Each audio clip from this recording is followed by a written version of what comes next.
Welcome. We are Lorna and Kurtis Hewson, hosts of the Building a Culture of Collaboration podcast. And I'm Jessica Lane, host of the Data and Education podcast. In today's bonus episode, we're talking all about data with Rick Kutcher, an administrative specialist from the ESC Region 13 with a seriously diverse background in education. Rick's journey from band director and principal to his current data systems role gives him a very unique perspective on leveraging data in schools.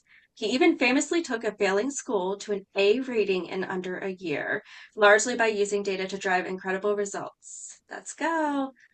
Intentional and purposeful focus on building a culture of collaboration is the secret for leaders striving to make a difference. In building a culture of collaboration, Kurtis and Lorna Hewson will share simple tips, ideas, and strategies to take your organization's collaborative efforts to the next level. Great to hear you. We would love for you to expand on what is a seriously diverse background in education. Yes. Well, thank you all for having me, and I'm really excited to be on here with you. So I did not get my teaching certification and my degrees in education. My degree background is a bachelor's and a master's in music performance. And so did very different things and ended up later on in life going into education, getting certified. Became a music teacher for a couple of years and then became a band director here in Texas. Did that for 16 years. And while I was doing that, lots of, other hats, campus and district testing coordinator, department chair, all of those fun things. And then I also got my principal certification, so my admin cert. And I had done that, moved to another campus still as the head band director and department chair and testing coordinator and all those things. And then we had an unfortunate incident where one of our principals had passed away. And I was the only one in this district that had the credentials to take over as an administrator. So along with all my other duties, I also became the middle school principal for the second semester. Oh my goodness. So I was doing all of those things.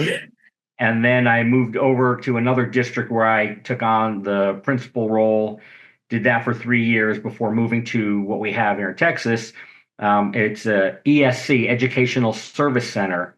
And what we do is we support school districts. So there's 20 of these centers in Texas, and I'm in the Austin one, and we have about 70 or so school districts, which encompass about 600 campuses.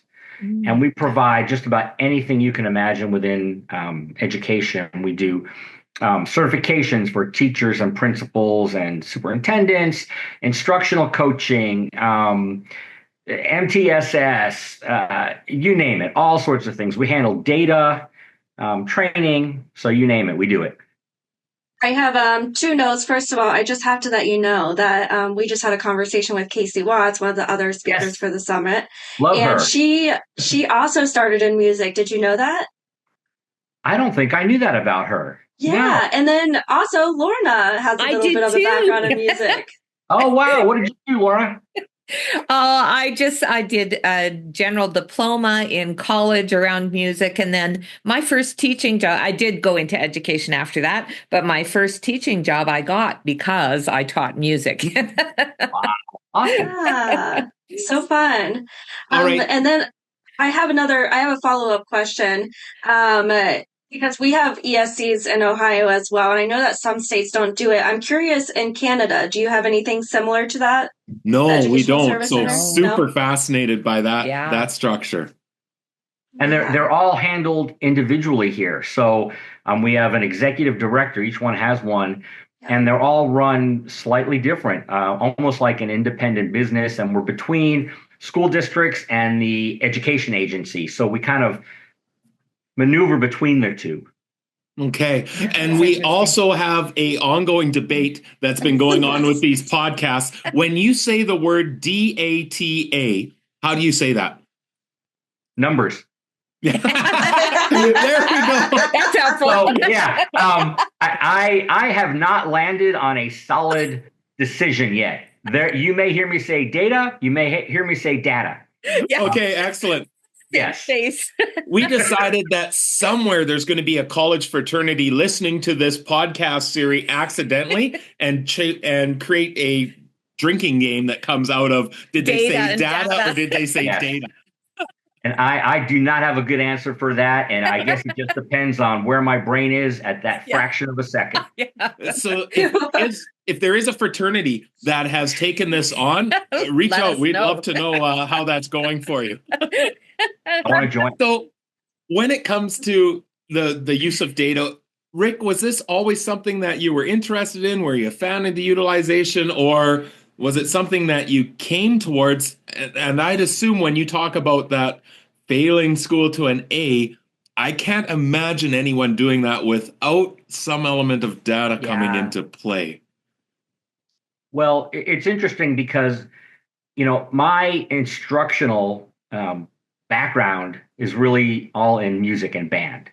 And so there's not a lot of data there except for scores when you go to contests. Mm-hmm. However, in one of my first districts, I did a study of the band students and how they performed on our tests, right? On our standardized state testing and how they did in comparison to the rest of the school. And interestingly enough, they scored higher across the board.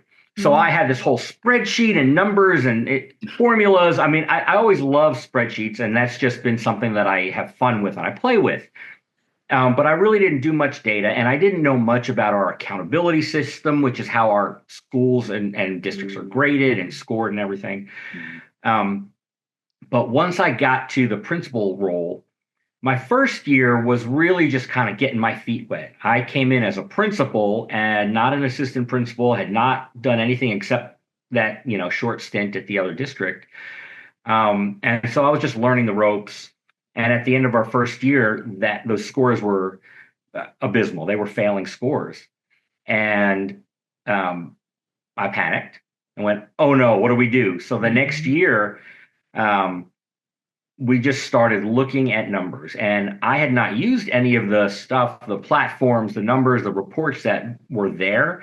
And most of the district and the school wasn't using them either. Yeah. There's a couple of platforms out here in Texas, two major ones that most districts will use, one of the two. And so one teacher was using it. I had her teach me. And I started looking into these scores and learning how to use the platform. And I started looking at the numbers. And it was just very revealing and very helpful. And so as I got better at looking at that, I then introduced that to my staff and said, hey, let's look at some of these things. And when they saw it, it was just like we all have that. Oh, wow, we have this information. Yeah. This is what it's telling us. And so that's kind of where it all began, was looking at that from that campus perspective. And then just trying to really understand where the numbers come from and what affects those numbers and what that data tells us and what do we do with it. You can look at a number and say, oh, well, we have X% of our students failing or passing, but okay, what is that telling us?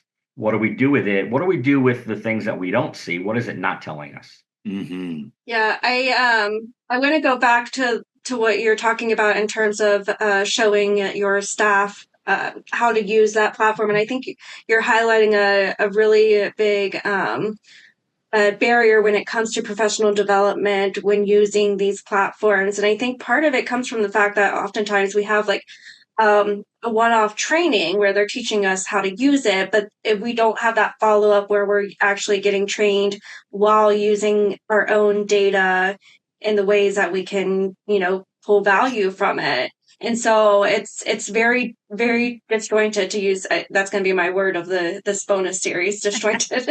The professional development does not go hand in hand with the actual practical day to day. So I bet when you were able to then come in and say, this is what I found and this is what you can find now, it became much easier for teachers to kind of conceptualize how to use that data. Yeah, you hit a really good point of, we know we have data and everybody knows we have data, but it's this overwhelming, scary, I don't know what to do with it.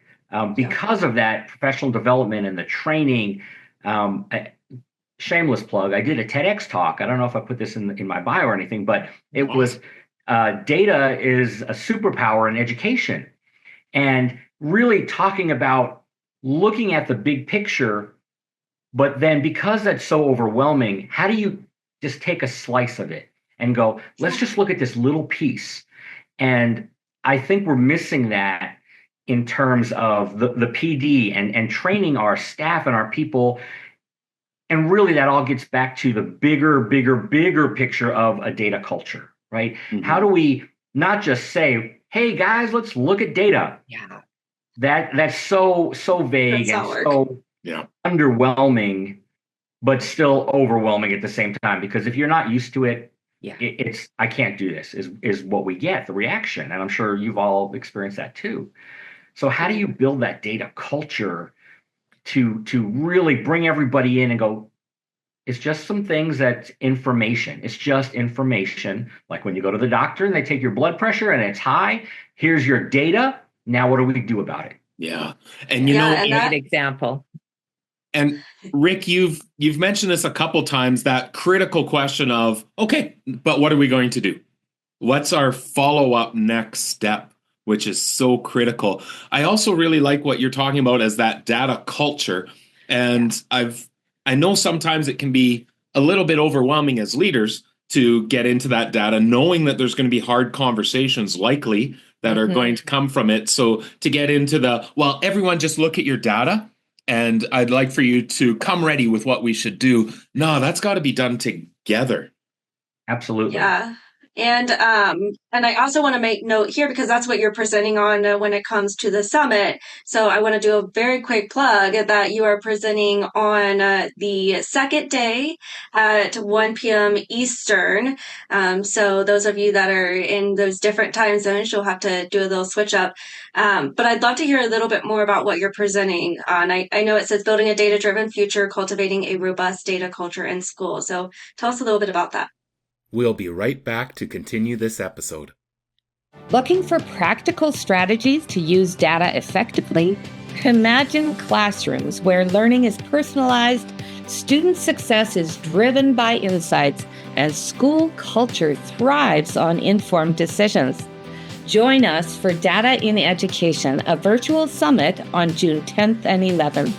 Discover new strategies from fellow educators and experts on data visualization, data culture, and data literacy. Learn how to create actionable dashboards, foster a positive data-informed culture, and use data to track and celebrate student growth. We are also super excited that Kurtis will be the keynote speaker for this event. This virtual summit is for educators, school leaders, and anyone else who wants to increase their impact on student success. Don't miss this opportunity to learn and collaborate with educators from all over. Register now at bit.ly/Data Summit 2025. And now back to our conversation. Yeah. I'm really excited because as I've been working at the service center and working with leaders and looking at data, I've started to put together, and we're going to actually pilot this, or not pilot, we're introducing it this coming fall at the service center. And what I'm presenting at yours is just part one of a 6-series workshop that will span the year.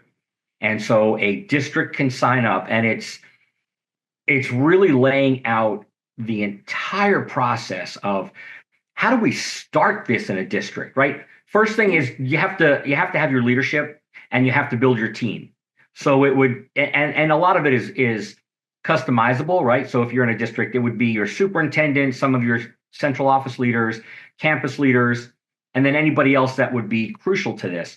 And it's starting from the very, very basics, doing a data audit.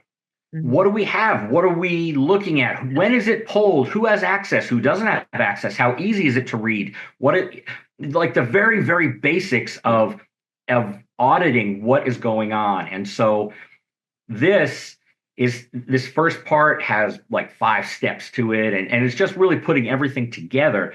So this first part is what I'm going to present for the summit, and it's really just an overview because it's only an hour, right? I mean, to teach somebody data, Yeah. there's a lot, right? Just like There's a anything. lot. I mean, we don't even teach our kids one thing and hope that they've got it after the first, Right. 45-minute class. So this is an overview of how do you start? Yeah. What do you do? I've got some worksheets, some things that you fill out, some surveys that really makes them dig into where do we want to go with this? How do we build a culture? Let's survey our stakeholders. What's their level of comfort and maturity with data and knowledge, just the background information to then set a game plan for the rest of the sessions of what's our goal? What do we want to look at? What do we want to talk about? And then how? How do we do this? How do we bring everybody in? And so all of that process, and it's really, really exciting to see how that's coming together. And it just like you guys, it just gets exciting, right? To go, oh Yeah. man, this is great. And to kind of back up, the reason that I've created this workshop series is sort of like we touched on earlier. There's so much data and we're not using it. Yeah. And there are campuses and districts that say, oh, yeah, we use data all the time. But truly, it's not robust, right? It's not a robust data culture. Now, there are some districts in Texas that I've met that are doing phenomenal work with data. And I talk to them and I learn from them and I steal from them. But, As you I do. found that everybody's really willing to share.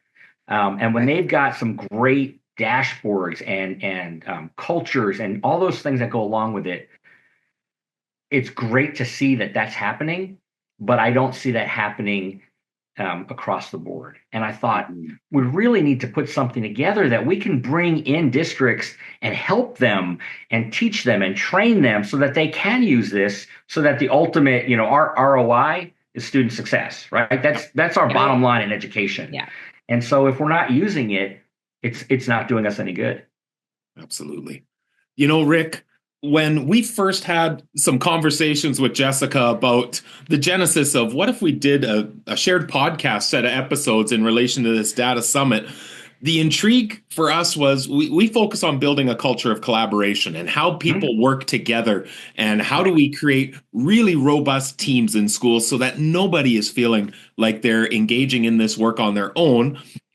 Jess is, of course, focused on how do we utilize data effectively. But to me, I don't think you can do one without the other. Yeah. I don't think we can Right. do an effective utilization of data in schools without a strong culture of collaboration. And a strong culture of collaboration, if you're not using data to inform your next steps, there's going to be a gap. So I'd love for you to speak to, because I've heard it a few times, the idea of we're going to create your team and we're going to have your team look at this. What do you see as the connection between collaboration in schools and the effective utilization of data? I think that sentence says it all, right? But to dig a little bit deeper, like we talked about, the formation of that initial team, right? Because this has to be kind of, there has to be a nexus of, where is this all coming together and how are we running this and putting it in place?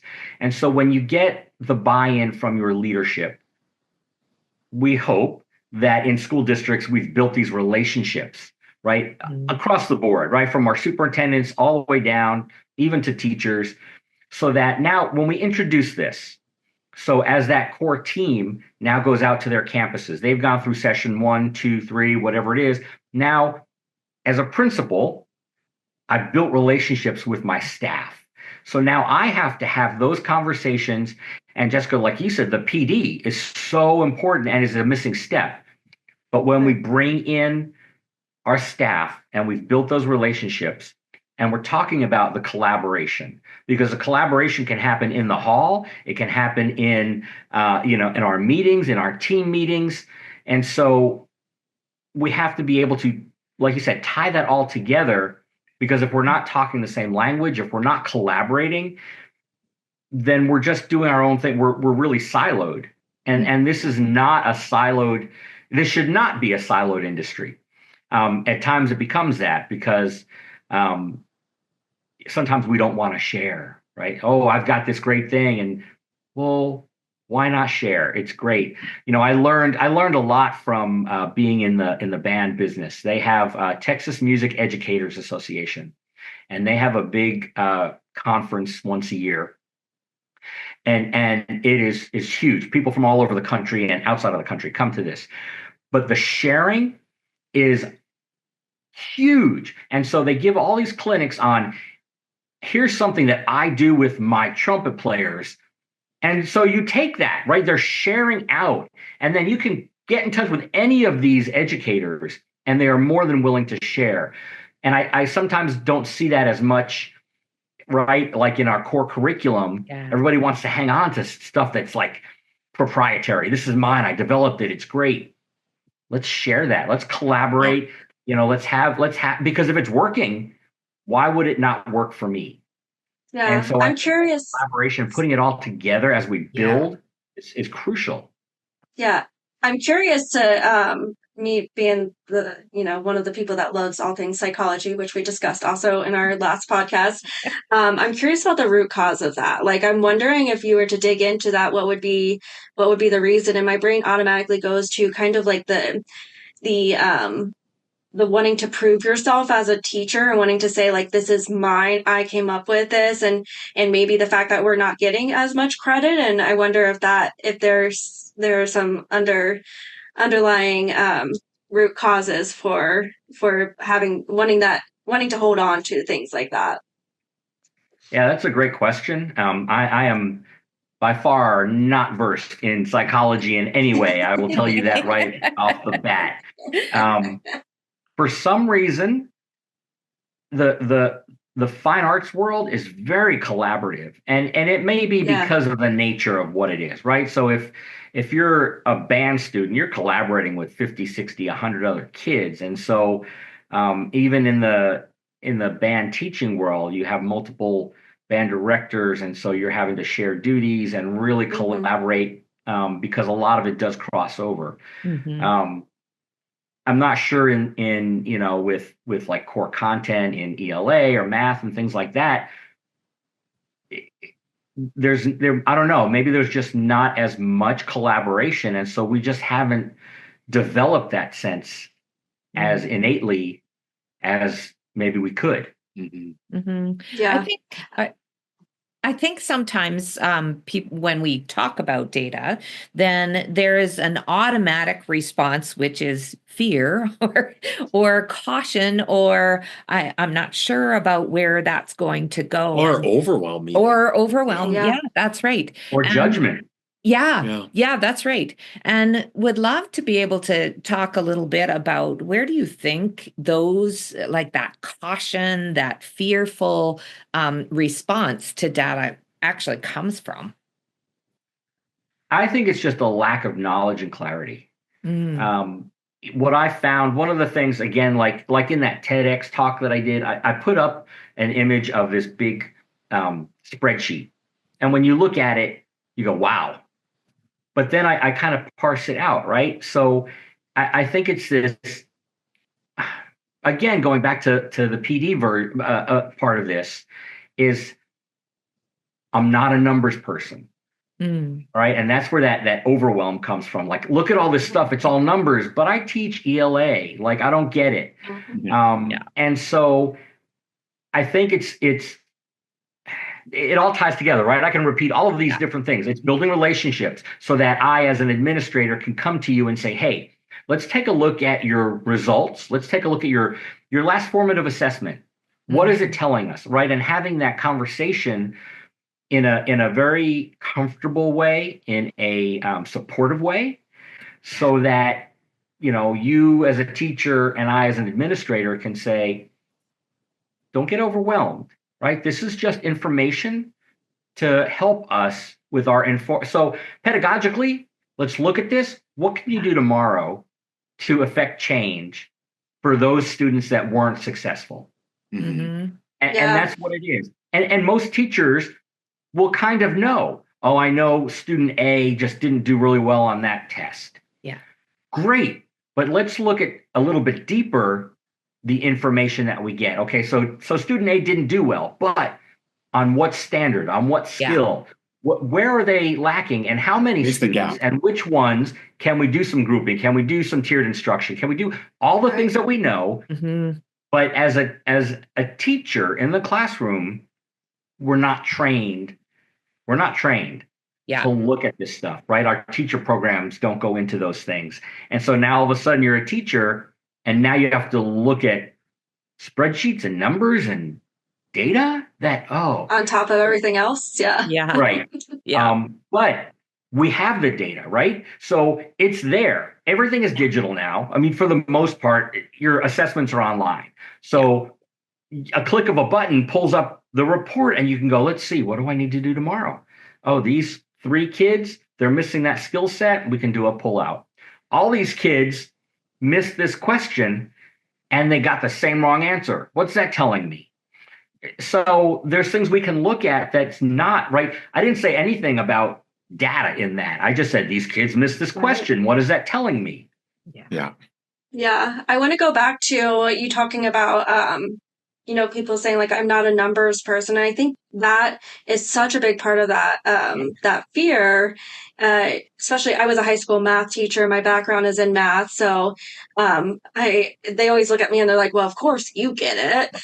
But it's not really, about skill or about capability. It's about that overwhelming fear that people have when it comes to specifically math. And I was in at a conference once, and I met a lady. I just pulled up her name so that I would be able to give her the proper shout out. Vanessa Vicaria. She's actually from Canada as well. She is the math guru. So at the math guru on any kind of social media. And she talks extensively about the fear that people have when it comes to math and numbers. And she talks about how we all need to kind of go through like this math therapy in order to get rid of that fear, because it's so real. And I think it goes hand in hand with that fear of looking at data. Well, and helping us to move to that space of what can we learn from this? Yeah, what's it telling us? Right. Yeah, absolutely. So, Rick, I'm really interested for any leader that's out there, and whether they're a designated failing school or they just know their school's not where they want to be, you were able to move from that failing to an A rating in just a year, and had noted that data was a big part of that. Can you kind of paint a picture of what that year looked like in your school for a leader who is in that same boat and I don't know where to go or what this looks like to really impact my culture in my building to then get the student results we're looking for? We'll be right back to continue this episode. I wish we had more data, said no teacher ever. Our contemporary schools have an abundance of data we can be accessing to inform decision-making from the classroom level to the school level and beyond. Data as a focal point is no longer elusive. The challenge lies in structuring and presenting it in a way that facilitates easy interpretation and actionable insights. How we organize the data matters. My name is Kurtis Hewson, lead learner and co-founder of Jigsaw Learning. In this free on-demand webinar, I'm going to be sharing with you 5 mistakes leaders make when organizing data for their teams. Access this webinar, and in addition to how to address these 5 mistakes, numerous free resources will be shared with you that you can begin using immediately. I can't wait to have you join me to ensure you aren't committing one or several of these mistakes within your own organization. And now back to our conversation. It's funny when you said, can I paint a picture? And immediately what came to mind was a bunch of paint just splattered on a wall. Because to be honest with you, that's what we did, because we didn't know. And we threw everything at it that we could think of. And I really need to give credit to my teachers and the staff, because, they did all the work, right? They were in the trench doing everything. And so it really, it could not have been done without that great group of teachers. And they were wonderful, because I came in from outside of that, community, and they had been there for a long time. And it was funny because I came in and I thought, okay, I've got to make a plan. And I made this plan, and I spent a long time, like multiple days and hours, just putting this. It was beautiful. It was a great plan. This was going to solve all of our problems. And I presented it to the staff, and they all went, no. Knew that was coming. Oh. Yeah. And I said, what do you mean no? They said, that's not going to work for our kids here. So I literally took this paper, crumpled it up, threw it over my shoulder, and I said, okay, let's talk. What's going to work? And so as we started to work together, and I really worked really hard to build relationships with each individual teacher so that we could have talks and communication and really discuss what to do. So we started looking at the data. We started looking at the postmortem, right? What did last year's assessment results tell us? Where were we? How did we do? Why?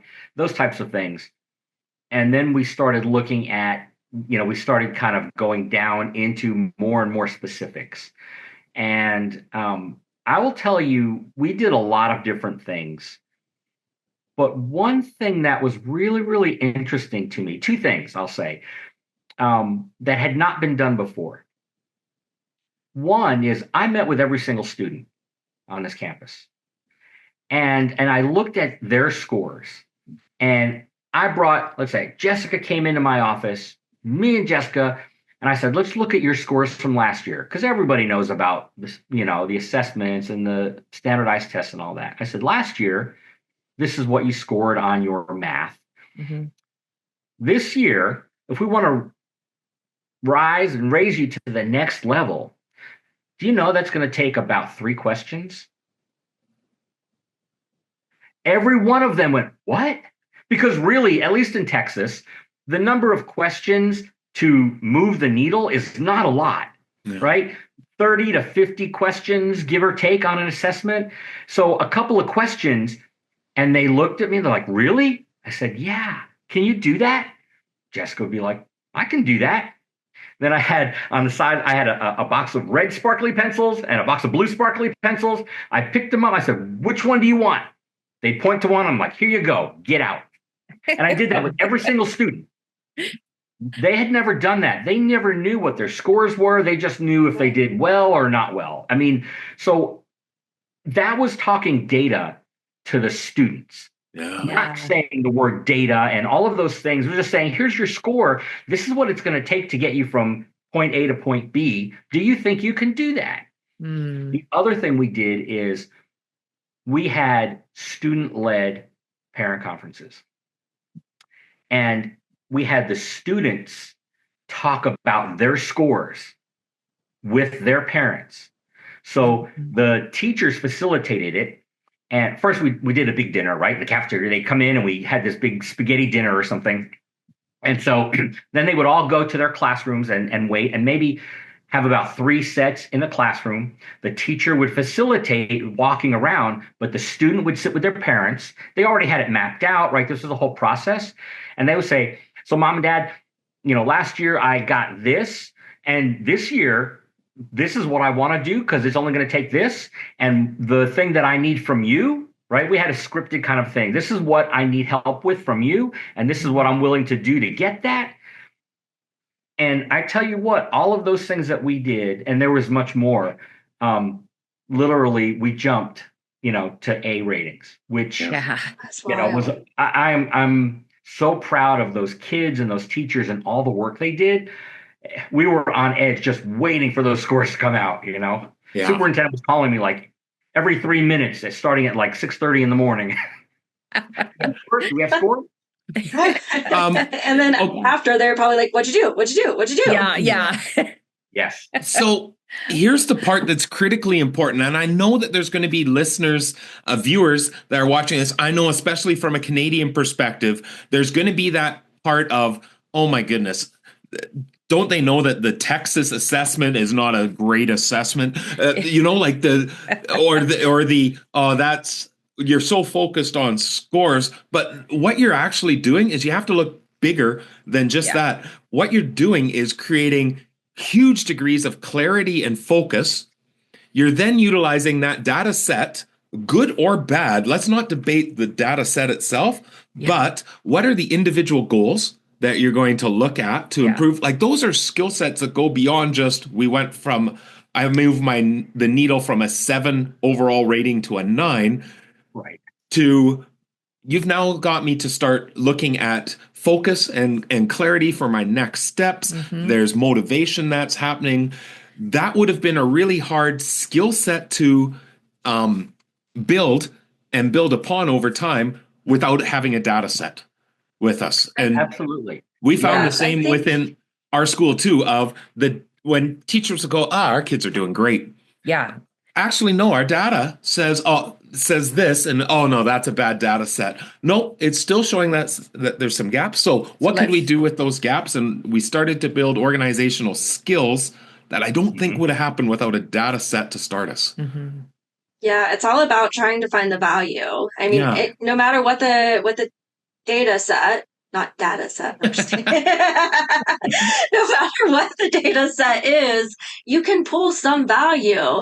And it goes back again to like, yes, it may not be the perfect data that you have, or it may not, but there's something there that we could pull from. And I really love too about like motivating those students by making them aware. And I think back to like, my daughter's in 2nd grade and we do the iReady test, and we talk about it often, of course, because I'm an educator.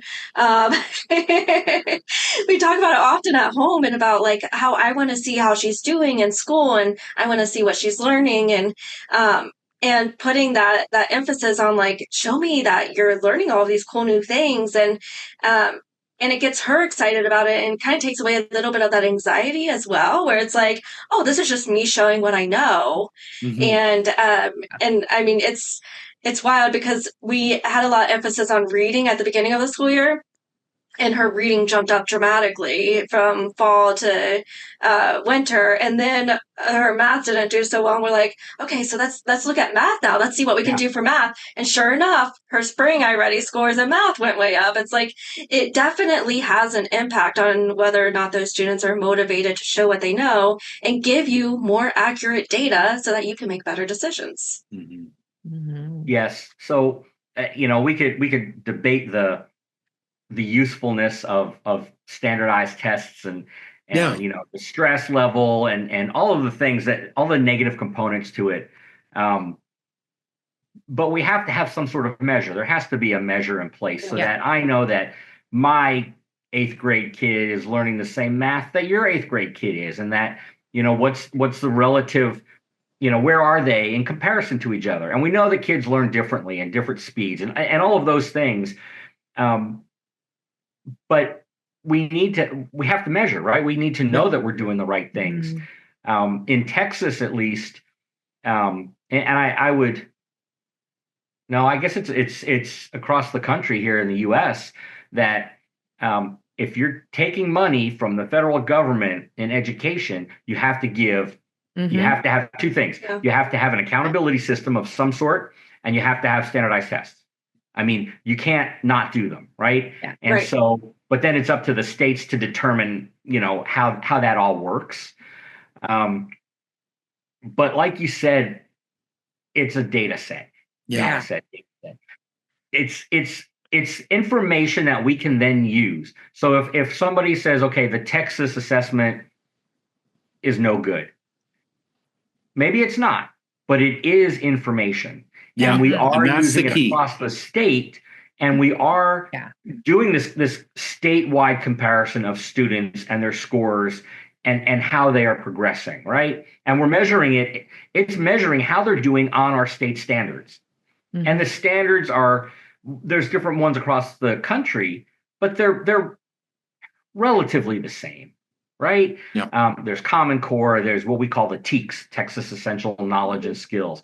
So each state has what they're using, but we're still saying, how are our kids doing on those skills, on that skill set? And so when we get that information, now what? So that's the now what. But that state standard, the state test is a one-time snapshot. Yeah. What are we doing throughout the rest of the year? I don't like it's the end of the year. And if I go back and look, that doesn't help my kids today, right? They've already just taken that state assessment. They're moving on. Yeah. So what are we doing on our formative assessments, on our weekly assignments, on our exit tickets, on our in-class assignments? What is that telling us on how successful our students are being?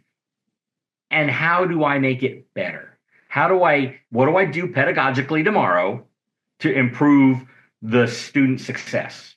And I think this is key to where you started us off, Rick, was creating that culture of how do we respond. And from our own example, we were utilizing some progress monitoring tools. And I can remember a teacher saying, I need to let you know, I still don't think the tool that we're utilizing is the right tool. But when I get those results every couple of weeks, it's still reminding me that, oh, right, here's a student and I need to go back with this. And we said, oh, great. Then the tool's doing exactly what it's supposed to do because it's informing your next step. It's creating that culture of, okay, this is what it says. What do we do? And it's all about acknowledging the fact that no matter what, if we are pulling data from an assessment, it's never going to show the whole picture. No. And we all acknowledge that. Like, data is not the end all be all. It is that starting point. It is something to look at and then mix with also your teacher intuition and your insights and pull all that together. And then you can make the decisions, but you're never going to have an assessment that is going to give you everything you need. So it just is what it is. I want to give you one chance that we talked about the workshop that you were working on in the Educational Service Center, but there's a little bit more work that you do with schools surrounding data. So can you just talk a little bit about what that looks like? Sure. So one of the many hats that I wear, as we all do in education, I support these two different platforms that we use here. One is called Eduphoria and one is called DMAC. They are third-party vendor systems, platforms, so I don't sell them, but I do support them through our service center. And so we do training. And we will go out to a district and let's say they have one of those platforms. And there's different modules, but the main one that I do some training on is their assessment piece. And it's how to go in and they can create an assessment. Well, how do you create that assessment, right? That's kind of the building blocks of it. And it pulls in our standards and all of those things. But then from there, within those platforms, you can then pull the reports. So how do we look at these reports? And we have PLCs, professional learning communities. I don't know if you have those in Canada or not. Yeah, absolutely. But, okay, it's probably everywhere. I don't think that's something that we can get away with or get away from anywhere at this point. But what I find a lot of times is the PLCs are not what they should be or not what they're intended to do. Right? They're talking about other things besides data, which I think would be a crucial piece of that. Maybe not all the time and every time, but it's a crucial piece of let's look at this again, educationally on the data. And so I will go in and either train them like from the start. Okay, this is the platform. This is how you get in. This is what you do. Here's your list and all the different components of learning a software app. And then pulling that information out to use. So that's one piece of what I do. The other one is my biggest bucket is accountability. And so that is it's called the A through F accountability system, how campuses and districts are rated in the state of Texas, right? And it's our big deal of, how did this campus do and how did this district do? I do a lot of training in districts on that. They will ask us to come out, or we do lots of trainings at our service center as well. We'll put on full day trainings, half day trainings. We do accountability 101 for an hour on a Zoom of all the different components.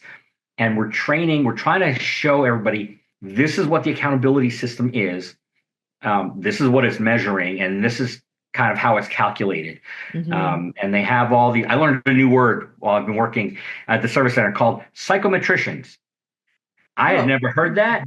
Those are the people, the psychometrician, We won't worry about the psycho part, but they're the ones that create all these formulas to determine how things are being weighted and graded and calculated and all of that. Yeah. So that it's not just okay, they got 25 out of 28 right. What's the percentage? There's so much more to that on how it's calculated.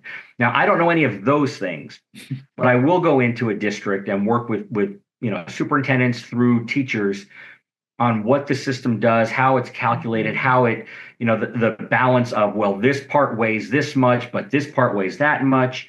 And then we talk about where are they going to focus some efforts? What are some things that they can do to, again, affect change moving forward? That these accountability ratings come out. We don't get them until August for the previous year. So it's sort of a postmortem of this is how you did. So we need to make some changes because this wasn't working, but look at this. This was great. And when we say, look at this, we're talking about data. Yeah. So, yeah. Yes, data, not data. It's a lot of informing. Well, Rick, this has been so great being able to just really dig into what you do and your reflections on data or data. Numbers. Numbers, yeah. Well, we could probably all go on and talk about this forever. I mean, we could. We're all just so excited about it and what to do with it and how to keep expanding it through the educational systems that we've got. Yeah, absolutely. Well, we have lots of listeners who will want to be able to get in touch with you. And how can they do that? Sure. There's a couple of ways. You can reach me at the service center. My email there is rick.kutcher, Kutcher, at ESC, ESC13.txed.net. Excellent. And then my business is Rick Kutcher Consulting, all one word, .com. I do a lot of public speaking, coaching, and that all stemmed from my TEDx talk, getting up there and just loving to do that and talk about data. And so helping people be able to speak and communicate, and especially educators being able to communicate with, their teams and their groups and all about anything, not necessarily data, but those would be That's two so ways cool. to get a hold of me. We'll make sure we put the email address as well as a link to your TED Talk as in our show notes as well. So that way people can go check that out. I'm definitely interested. I'm adding it to my list. I wrote it down too. Awesome. Fabulous. Thank you. Rick, this has been an absolute pleasure, and we look towards learning more from you at the Data and Education Summit. Thank you all so much. This has been so much fun. I've really enjoyed it. Yeah, excellent. Thank you. Wishing you all the best. All right. Take care. All right. So I love that idea coming from Rick of, hey, that's the first time we've heard, let's get the students involved in the conversation. Right. And then as an offshoot, let's get the students to get their parents involved. How did that sit with you, Jess? What were you thinking? I love it, especially being the mom to a little one right now. It just I'm like, oh, I really wish that our school did the student-led conferences because that would just make my day. I'm thinking about how I could possibly do that on my own without a teacher. Yeah. My daughter's going to be like, oh, Mom. Well, you know what? I think we really don't go to our students often enough to find out what actually works for them. Like we've done all of our teacher training and our experience of multiple years, and we just keep moving along when in fact, if we actually ask students what we could do to be helping them take that next step, things would change significantly and give them ownership too. Yeah, right? But more importantly, if that conversation can involve a data set, as a teacher, I'm going to learn more about that data set. I'm going to see more of the value.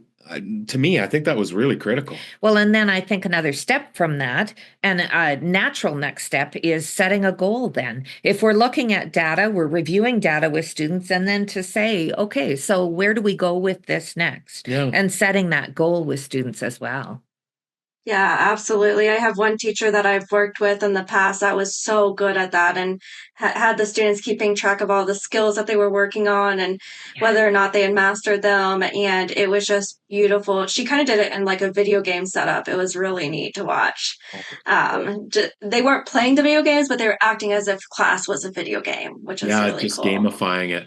Yeah. So, Jess, for those that are listening and want to be able to connect further with Rick, can you just give us a rundown of when he's going to be sharing his conversation at the Data and Education Summit?